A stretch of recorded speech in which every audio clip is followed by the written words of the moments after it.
Hola, ¿qué tal? Paz y bien. Estamos con el licenciado Pedro Daniel Perrone, que es un experto en filosofía, en ciencias de la educación, también en pastoral juvenil. Con él vamos a desarrollar el tema de la mejor educación sexual es la educación integral. ¿Cómo estás? ¿Bien? Hola, ¿cómo estás? ¿Qué tal? Muy bien. ¿Qué quieres decir con esto? A ver.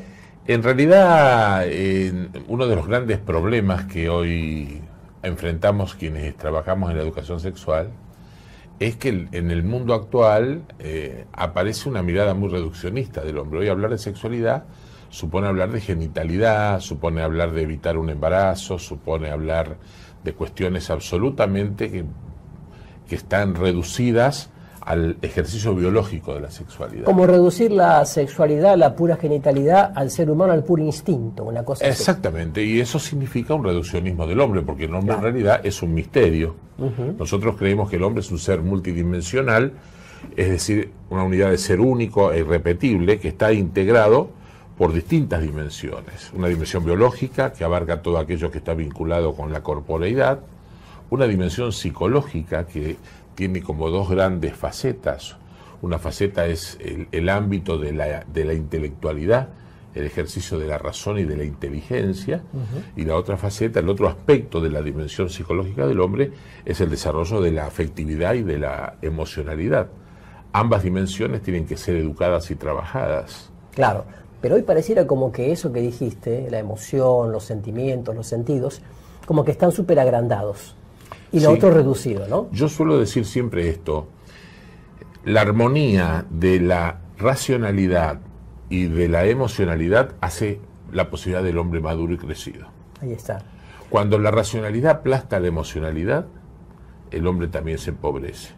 De la misma manera que cuando una emocionalidad desbordada aplasta la racionalidad y la intelectualidad. Claro, a veces se dice... Se vuelve por instinto. Si lo siento es auténtico. Exacto. Lo tengo que hacer. Si no lo siento, no lo hago. Bien. Entonces, el sentir pareciera como que está en la normativa de todas mis acciones. De todo. Una persona que se maneja así en la vida es una persona que tiene una emocionalidad mucho más grande que su racionalidad y somete la racionalidad a la emocionalidad, con lo cual genera un proceso de pobreza en el crecimiento. Cuando vos decís racionalidad, ¿hablás de esta parte reflexiva? De la capacidad de pensar, de la capacidad de discernir, de la capacidad de elegir, del ejercicio de la voluntad para hacer. Claro.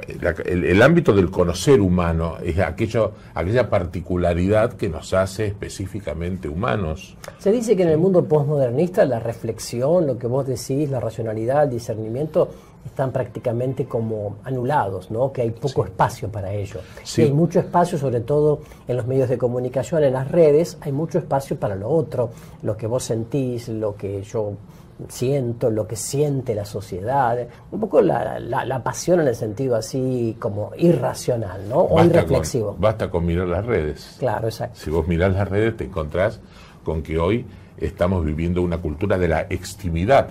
Todo tiene que ser puesto... Todo lo que yo siento tiene que ser puesto en público para que todo el mundo lo aprecie y lo vea. Está bien. ¿Sí? Entonces, importante este tema. La sexualidad sería toda mi forma de ser como varón y mujer, Exacto. mi forma de pensar, de actuar, todo. Estas dos dimensiones, la biológica y la psicológica, se integran con otras dimensiones y forman esta complejidad del misterio del hombre.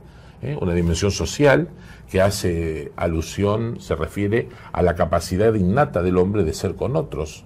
Nosotros no somos solos en el mundo. Claro. Debemos la existencia, nuestra existencia nos es dada, y por ser dada, el otro es quien me sirve de referencia para ser quien soy. ¿No es cierto? Hay una dimensión muy importante, que es la dimensión cultural, Claro. que hace que yo descubra que vivo situado con otros.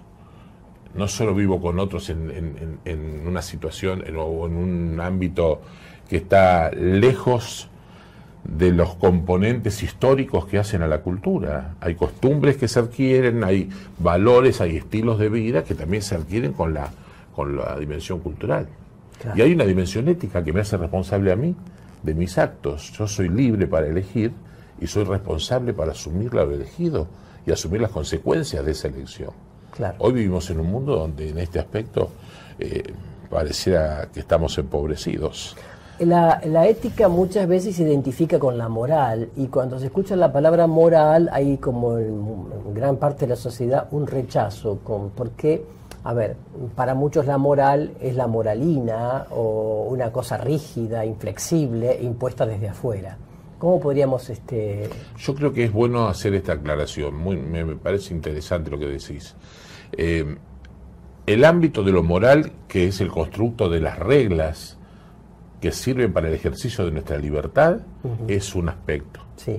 Esto pierde sentido y pierde razón si yo no hago la primera tarea, que es la tarea ética, que es la capacidad de cuestionarme qué cosa es lo bueno y poder definir en común lo bueno.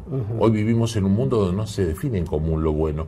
El Papa Francisco lo reclama permanentemente cuando habla de la autorreferencialidad. Claro. Una persona autorreferencial es alguien que se erige en la potestad de decidir qué cosa es lo bueno para él, claro, o para ella. Dejemos de mirar el espejo, diría el Papa. No hay espejo, porque no hay otro. Claro.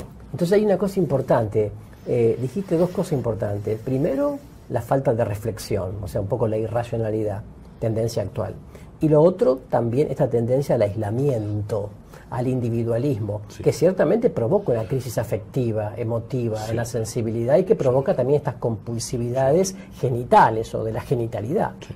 Claro. Es importante eso que decís, Rubén, es muy importante, porque yo creo que yo siempre en mis clases en la universidad suelo decirle a mis alumnos, esta situación de la autorreferencialidad en la que está sumido el hombre actual, yo creo que es más dura que el individualismo. Desde el punto de vista de la filosofía, bueno, es mi área. Un narcisismo exagerado. Claro, la persona individualista no ha perdido al otro enfrente de sí. Cuando yo tengo un ejercicio de individualismo, estoy poniendo por arriba de ti mis propias opciones o necesidades. En cambio, en ejercicio de autorreferencialidad, hago que vos desaparezcas. Lo único que existe son mis necesidades y mis deseos. Y eso se convierte en regla ética, claro, lo cual me puede llevar a terribles errores. Claro. Por eso decíamos entonces que la mejor educación sexual es la mejor educación integral. Miremos al hombre integralmente, miremoslo por último de la dimensión de la gracia, que es la dimensión de la espiritualidad y la trascendencia. Claro. El hombre es un ser con gracia. Claro. Un hombre que es abarcado por este otro, que es el absolutamente otro, claro, que nos hace ser a todos. El creador. El creador. ¿No es cierto? Entonces yo tengo que plantearme esto. Si yo pretendo educar sexualmente a mis alumnos, a mis hijos, en una parroquia como agente de pastoral, lo que fuere, tengo que entender que debe haber una palabra dicha desde la biología, debe haber una palabra dicha desde lo intelectual, de la comprensión intelectual de la realidad, debe haber una palabra vinculada a la afectividad en la sexualidad, debe haber una palabra vinculada a las cuestiones sociales que hoy tantos nos afectan, claro, con el tema de la cultura de género. Debe haber una palabra dicha desde la ética y una palabra dicha desde la fe.